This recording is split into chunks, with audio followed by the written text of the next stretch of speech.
నాడో ఎవడి నామస్మరణ వలన కేవలము శుభమే జరుగుతుందో వాడిని శివ అని పిలిచారు. మీకు నేను ఒక దేవాలయ ప్రాంగణంలో శివమహాపురాణ ప్రవచన సందర్భంలో మీకు ఒక విషయం విజ్ఞాపన చేస్తున్నాను. ఇది పరమసత్యం, అబద్ధాలు చెప్పుకోవలసిన దౌర్భాగ్యం నాకు లేదు. బహుశా మా దొరగారికి ఒక్కరికి తెలిసేమో, ఆయన నాకు పేరు జ్ఞాపకంలో లేదు. ఈ ఊళ్ళోనే ఒక వ్యక్తి ఉండేవారు. ఆయన ఒకసారి నా దగ్గరికి వచ్చి, అంటే నా ఉద్దేశం ఇలాంటి బాధల్లో ఉన్న వాళ్ళందరినీ మా ఇంటికి వచ్చేసి నన్ను అడగమని కాదు. ఆయన ఒకసారి మా ఇంటికి వచ్చి ఒక్కసారి మీకు నమస్కారం చేసి వెళ్ళిపోతానని చాలా వ్యగ్రతతో అన్నాడు. అంటే నేను ఆఫీస్కి వెళ్ళిపోతున్నానండి, టైం అయిపోతుంది, ఇప్పుడు నమస్కారం పెట్టి మాట్లాడడం ఎందుకు, అక్కర్లేదు నేనేం మాట్లాడను, ఒకసారి నమస్కారం చేసి వెళ్ళిపోతానని. సరే చెయ్యండి, కానీ అది మీరు నమస్కారం చేస్తానన్నట్టు లేదు, ఒక్కసారి మిమ్మల్ని కొడతానన్నట్టుంది. ఎందుకంత భావన వ్యగ్రత అన్న అంటే, ఇవాళే నా జీవితానికి చిట్ట చివరి రోజు, నేను ఆత్మహత్య చేసుకోబోతున్నాను. నా మనస్సులో ఎప్పుడైనా శాంతి కలిగితే మీ ఉపన్యాసాల్లోనే కలిగేది. అందుకని మీకు ఒక్కసారి నమస్కారం చేసి ఆత్మహత్య చేసుకుందామని వచ్చాను. మీకు ఒక్కరికే చెప్తున్నాను, మీరు ఎవరికీ చెప్పకండి, సాయంకాలానికి నేను ఉండను అన్నది. నేను హడిలిపోయిన ఇది నాకు చెప్పాడు బాబని, అది నేను తర్వాత ఎడతాను ఆఫీస్కి, అవసరమైతే హాఫ్ డే సీఎల్ ఎడతాను, కూర్చోండి కూర్చోండి కూర్చోండి అని కూర్చోబెట్టాను. అంటే బాబా ఇలా మా ఇంటికి వచ్చేయమని ఆలోచమండి. కాబట్టి కూర్చుంటే ఏమి మీకు ఎందుకు కలిగింది బాధ, ఆయన ఏదో పాపం చాలా చెప్పుకొచ్చాడు ఏడుస్తూ. నేనన్నా సరే ఒక పని చేయండి, ఆఖరి ప్రయత్నం ఒకటి చేయండి, మీరు దీక్షగా 42 రోజులు శివాలయానికి ఎవ్వరికీ చెప్పద్దు, ప్రదోష వేళలో వెళ్ళి శివ ప్రదక్షిణం చేసి మీరు ఏమీ చెప్పకండి, మీరు చెప్పగలిగినంతసేపు శివాలయం అరుగు మీద కూర్చుని శివ శివ శివ శివ శివ శివ ఇదొకటే.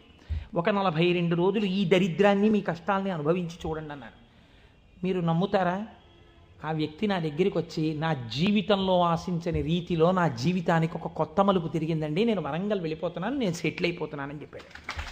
ఆ వ్యక్తే నాకు ఈ మధ్యనే మళ్ళీ ఫోన్ చేసి, కోటేశ్వరారు ఇప్పుడు నేను ఎంత ఆనందంగా ఉన్నానోనండి, ఒక్కసారి మీరు ఏమైనా వరంగల్ వస్తారేమిటండి ఉపన్యాసాలకి, మీ దర్శనానికి వద్దాం అనుకుంటున్నాను, నేను కూడా కాకినాడ అన్నాడు. అయ్యా మీరు ఎప్పుడైనా కాకినాడ ఇప్పుడు అక్కర్లేదు, ఇప్పుడో తర్వాత వద్దురు కానీ, నేను వరంగల్ ఇప్పుడు మాత్రం రావట్లేదు, నేను వరంగల్ వస్తే చెప్తాను, అప్పుడు మీరు నా దగ్గరికి వద్దురు కానీ తప్పకుండా దర్శనానికి అన్నాడు.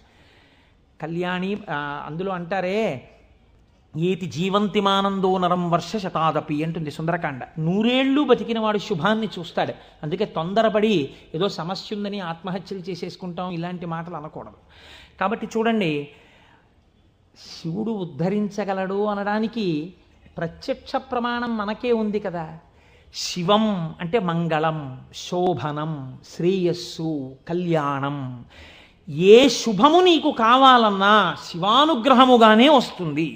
శివానుగ్రహము కలిగితే నీ ఇంట సర్వమంగళములు జరుగుతాయి.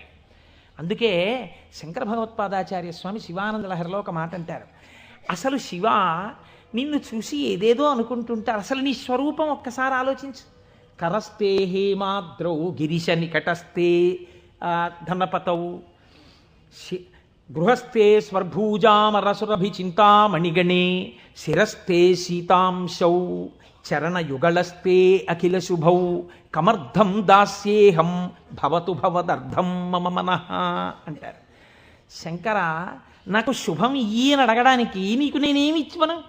కరస్తే హేమాద్రౌ, ఒక చేతిలో నువ్వు మేరు పర్వతం బంగారు కొండ పట్టుకున్నావు, బంగారు కొండే నీకుంది, ఇంకేమివ్వను? గిరిశ నికటస్తే ధనపతౌ, గిరిశ ఓ శంకర నీ పక్కన నవనిధులకు అధిపతి అయిన కుబేరుడు ఇలా నిలబడ్డాడు, నువ్వు ఎప్పుడు కుబేరా కొంచెం ఏమైనా 2 రూపాయలనా ఏంటి అనలేదు. ఆయనే ఎప్పుడు ఏమైనా అడుగుతావేమోనని ఇలా నిలబడ్డా, ఆయన కోరిక తీరలేదు. గిరిశ నికటస్తే ధనపతౌ, కుబేరుడు నీ పక్కన ఉన్నాడు.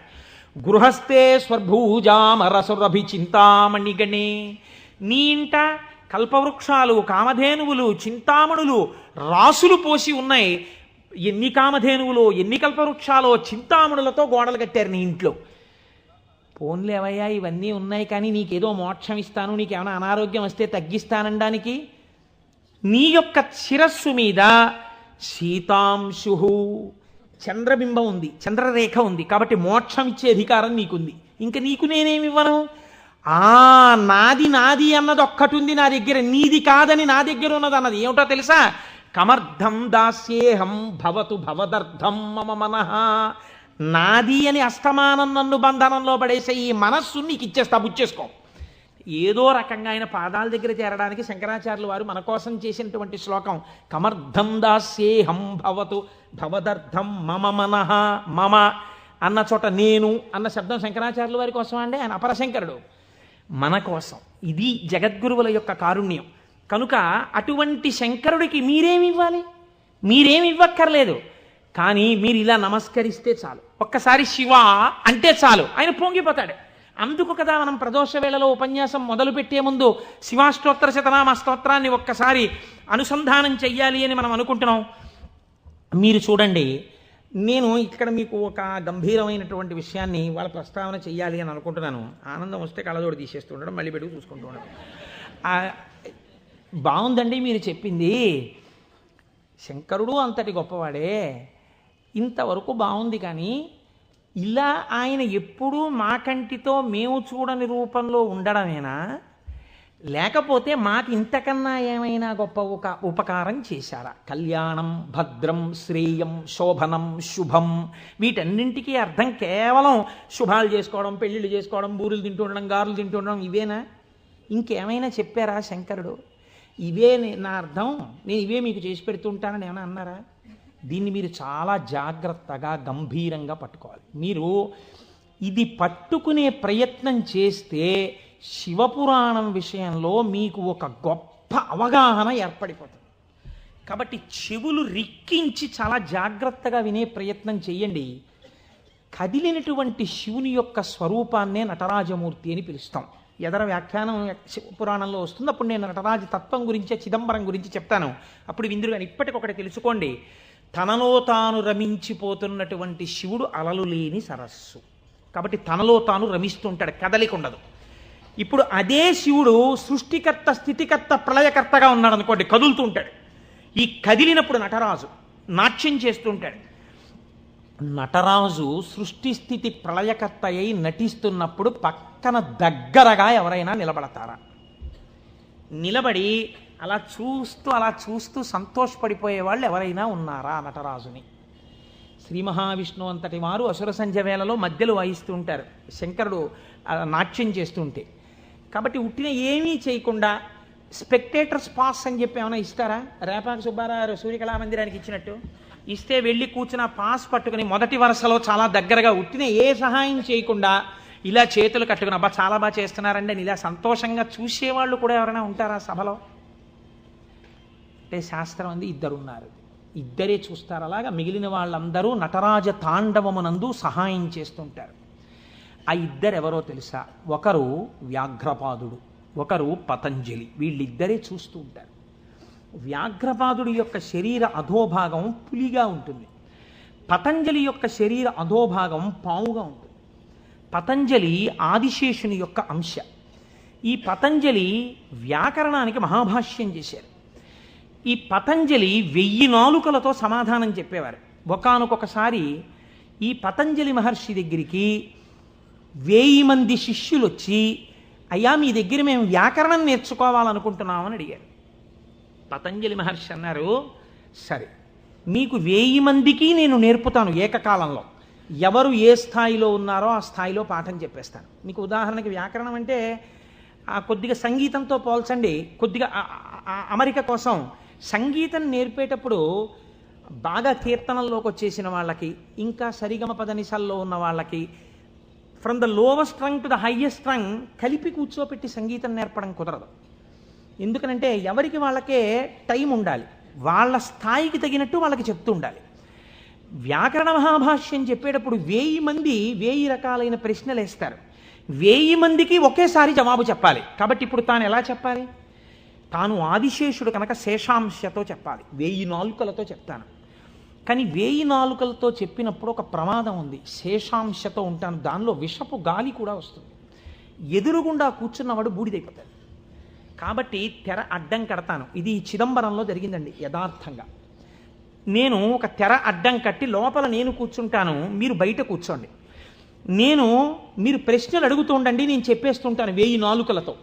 ఒక్క నియమం, 1000 నాలుకలతో నేను కష్టపడి 1000 మంది శిష్యులకు సమాధానం చెప్పడానికి కూర్చుని ఉండగా ఎవడైనా సరే నేను పాఠం పూర్తయిందనే లోపల లేచి వెళ్ళిపోతే వాడు బ్రహ్మరాక్షసుడైపోతాడని చెప్పి శాపం పెడుతున్నానన్నారు. 1000 మంది శిష్యులు కూర్చున్నారు.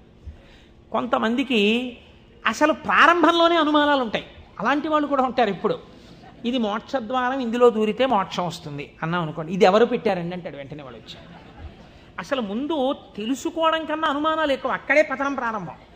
విన్నదాన్ని మననం చేసి దీన్ని మనం ఎంత అనుష్ఠానంలోకి తెద్దామని చూడకుండా మనం ఎన్ని అనుమానాలు ఇందులో తెచ్చేసుకుందాం అనేటప్పటికీ అవి ఎప్పటికీ ఆగవు. మీకు ఎప్పటికీ ఆగవు అనుమానాలు. ఇప్పుడు ఏమైపోయింది, ఇందులో ఒకటికి అనుమానం వచ్చింది. ఏమిటో వెళ్ళిపోతే బ్రహ్మరాక్షసుడు అంటున్నాడు. ఈ మాట వినగానే అసలు నాకు తోచడం మానేసింది. అసలు ఈయన మొదలెట్టే లోపలే కాసేపు బయటికి వెళ్ళి తిరిగి వస్తే మనశ్శాంతిగా ఉంటుంది. పాఠం మొదలెట్టే లోపల వచ్చేద్దామని ముందే వెళ్ళిపోయాడు ఆయన. పాఠం మొదలెట్టేటప్పటికి వద్దాం కాస్త మనశ్శాంతి వస్తుంది. లేకపోతే ఈయన ఏమిటో లోపల నేను 1000 నాలుకలు అంటున్నాడు, తెరత్తకూడదు అంటున్నాడు. ఓరు నాయనో ఇదంతా ఏ గొడవగా ఉంటుందో, వెళ్ళిపోతే బ్రహ్మరాక్షసుడు అంటాడు. ముందే కాస్త తిరిగి వస్తే, అలా తిరిగి వచ్చేస్తే కాస్త మనశ్శాంతిగా ఉంటుంది. అప్పుడు వచ్చి కూర్చుందాం పాఠానికని ముందే వెళ్ళిపోయాడు. అంటే ఎలా ఉంటారో చూడండి లోకం. ఇప్పుడు పతంజలి వ్యాఖ్యానం మొదలుపెట్టారు. 1000 నాలుకలతో చెప్పేస్తున్నారు ఆయన పాఠం. ఒక ఆయనకి అనుమానం వచ్చింది. ఏమిట్రా 1000 మంది అడుగుతున్నాం, 1000 మందికి చెప్పేస్తున్నాడు సమాధానాలు, ఎలా చెప్తున్నాడు రా ఈయన? తెర అడ్డం కట్టాడు, నేను చెప్తాను లేండి అన్నాడు. నిజంగా అసలు ఎలా చెప్పగలుగుతున్నాడో ఒక్కసారి చూద్దామని. చూడండి, సేవ చేస్తున్నారు పరమాత్మకి అని తెరడ్డం పెడితే ముందు వరుసలో కూర్చున్నవాడు తెరెత్తి చూస్తుంటాడు. ఎంత తప్పది అంటే అది కూడా భక్తి. కాబట్టి అలా ఆ పతంజలి అటు కూర్చుని ఉండగా ఒక శిష్యుడు ఏం చేశాడంటే మెల్లిగా తెరెత్తాడు. తెరెత్తి చూశాడు. చూసేటప్పటికి విషపు గాలి వాడు ఒక్కడి మీదకే పెడుతుందా? ఈ 999 మంది బూడిదైపోయారు. అట్నుంచి ప్రశ్న ఆగిపోయింది. ఆగిపోగానే పతంజలికి అనుమానం వచ్చింది. ఏదో జరిగిందని ఆయన పాఠం ఆపి లేపి తెర తీసి చూశారు. బూడిద రాసులు ఉన్నాయి. అరేరే చచ్చిపోయారా 1000 మంది అనుకున్నారు. ఇంతలో పాఠం వినడానికి కొంచెం మనశ్శాంతితో వద్దామన్నవాడు వచ్చాడు. నువ్వు ఎక్కడికి వెళ్ళావురా అని అడిగారు ఆయన. అది నేను చెప్తాను కానీ వీళ్ళు ఏమిటంటే 999 బూడిద కుప్పలు ఏమిటండి అన్నాడు వాడు. వాడు బుర్ర మరీ పాడైపోయాడు. ఆయన అన్నారు, కంగారు పడకు, నేను ముందే చెప్పాను కదా తెరెత్తద్దని. ఎవడో ఎత్తాడు, బూడిదైపోయారు. నువ్వు మాత్రం ఒక్క శిష్యుడు మిగిలావురా, మీకు 1000 మందికి పాఠం చెప్తానన్నాను, కనీసం ఒక్కడే మిగిలావు, నీకు చెప్తాను పాఠం అన్నారు. వాడు హడిలిపోయాడు. అయ్యి బాబోయ్ పాఠమే అని. ఇప్పుడు పతంజలి అన్నారు, నీకేం చెప్పను, కంగారు పడకు, నీకు నేను అనుగ్రహించేస్తున్నాను, నీకు వ్యాకరణం అంతా భాషించేసింది, నీకు వచ్చేసింది వ్యాకరణ భాష.